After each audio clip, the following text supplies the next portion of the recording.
saya kasih sekalian, macam biasa tuan-tuan dan Ibrahim, tak ada isu yang dia nak bangkitkan.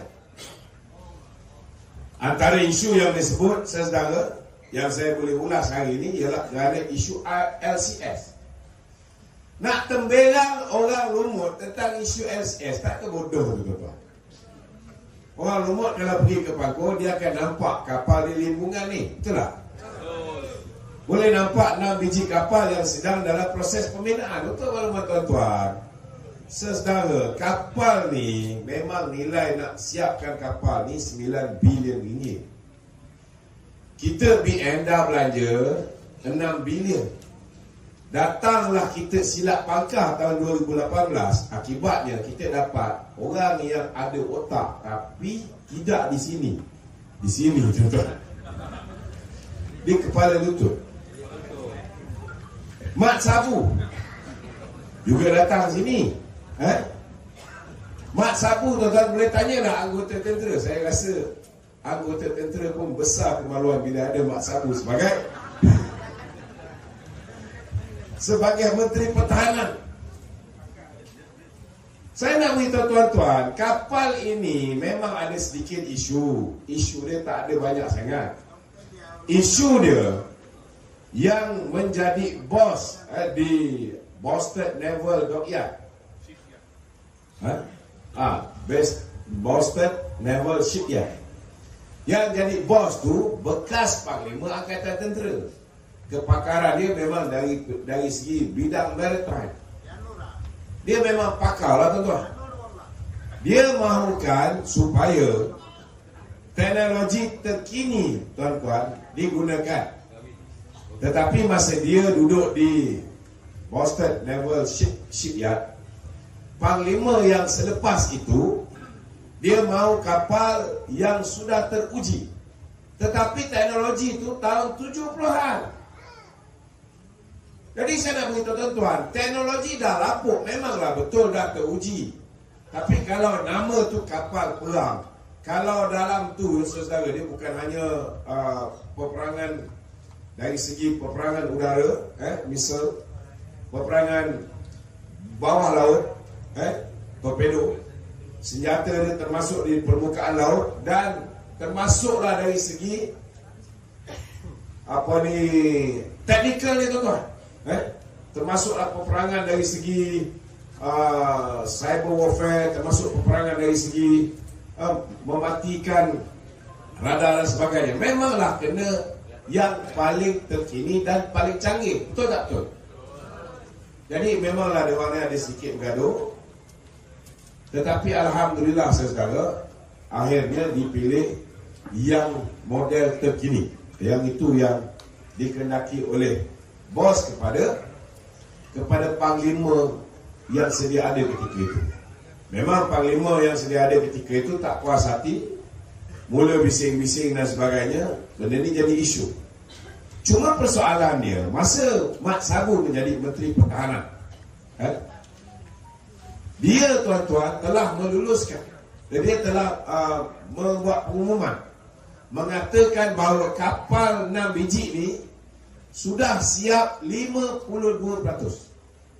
Maknanya apa? Maknanya kapal ni tuan-tuan dengan modal sebanyak 6 bilion dah siap sebanyak 52%.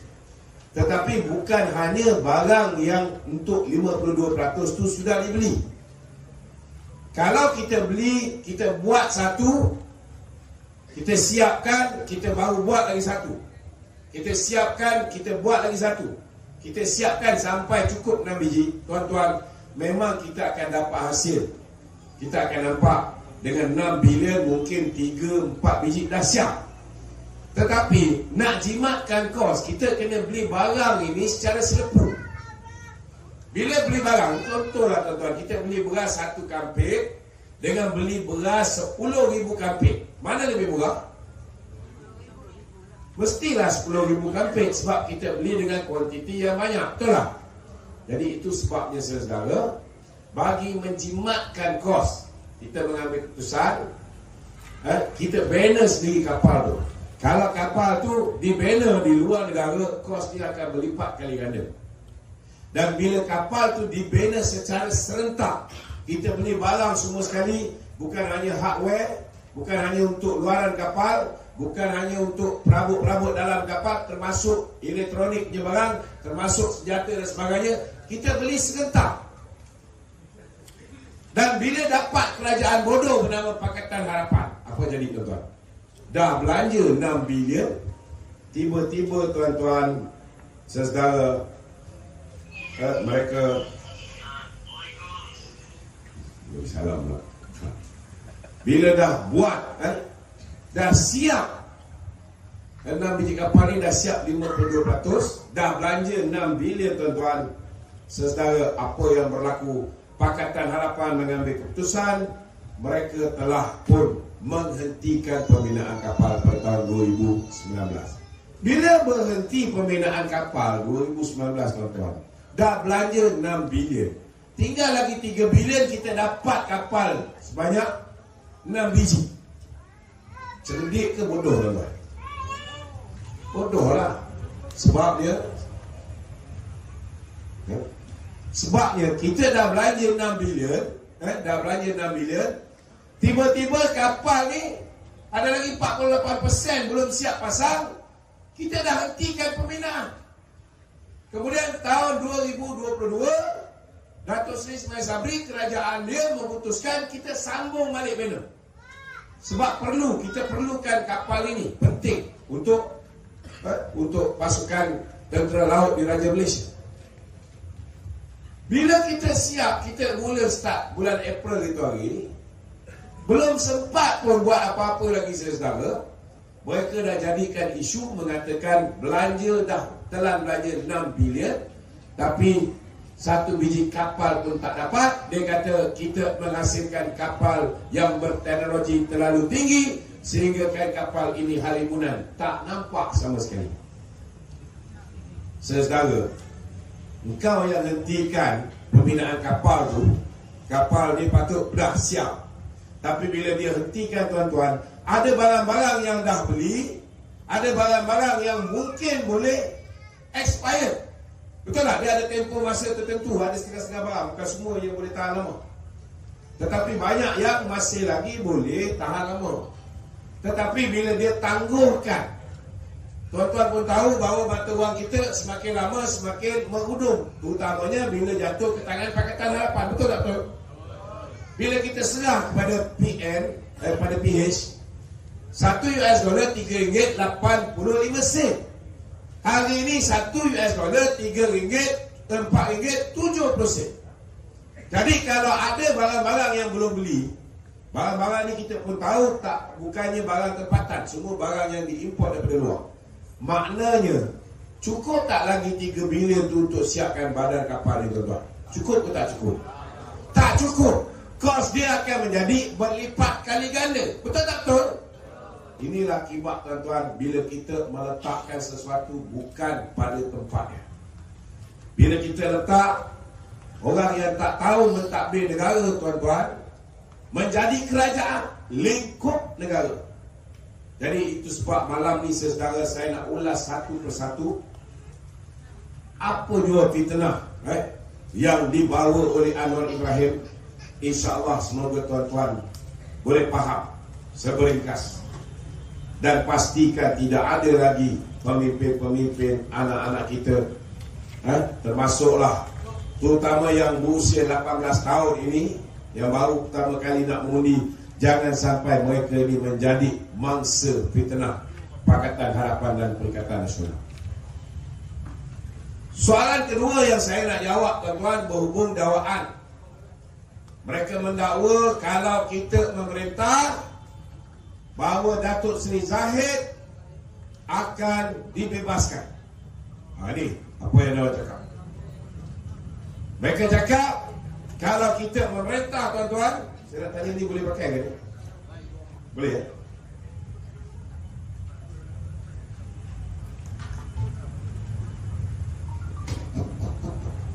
Mereka kata boleh kuatkan sikit lah. Suara tak berapa nak ada tuan-tuan. Mereka kata kalau kita memerintah Datuk Seri Zahid akan combine dengan Anwar Ibrahim dan mengangkat Anwar Ibrahim menjadi Perdana Menteri. Ini satu benda yang paling bodoh saya pernah dengar, tuan. Saya nak beritahu tuan-tuan, hari ini kita dah turun ke akar undi. Daripada reading saya hari ini, saya mendapati tuan-tuan, kedudukan kita di Semenanjung ni, BN ni, insya-Allah kita boleh dapat paling busuk pun tuan-tuan lebih kurang 80 kursi. 80 kursi.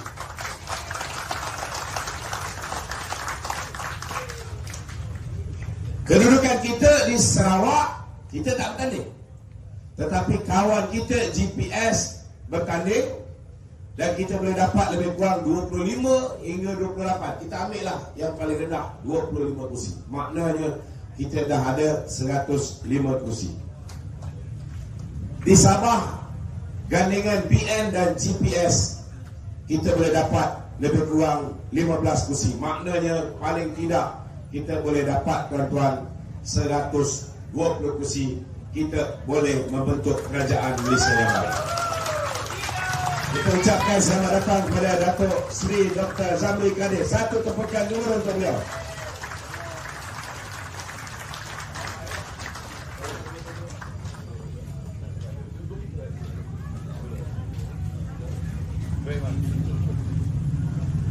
Maknanya saudara, worst case scenario paling buruk pun, kita boleh memerintah secara bersendirian. Betul tak betul tuan-tuan? Kalau kita boleh memerintah secara bersendirian, apa kejadahnya tuan-tuan kita nak letak Anwar sebagai Perdana Menteri? Dia ingat bodoh ke kita ni tuan-tuan? Tak puas lagi ke kita berpakat dengan musuh kita? Kita lihat tuan-tuan apa terjadi bila rakyat mengambil keputusan untuk undi berbelah bagi. Ini paling bahaya tuan-tuan. Apa maksud undi berbelah bagi?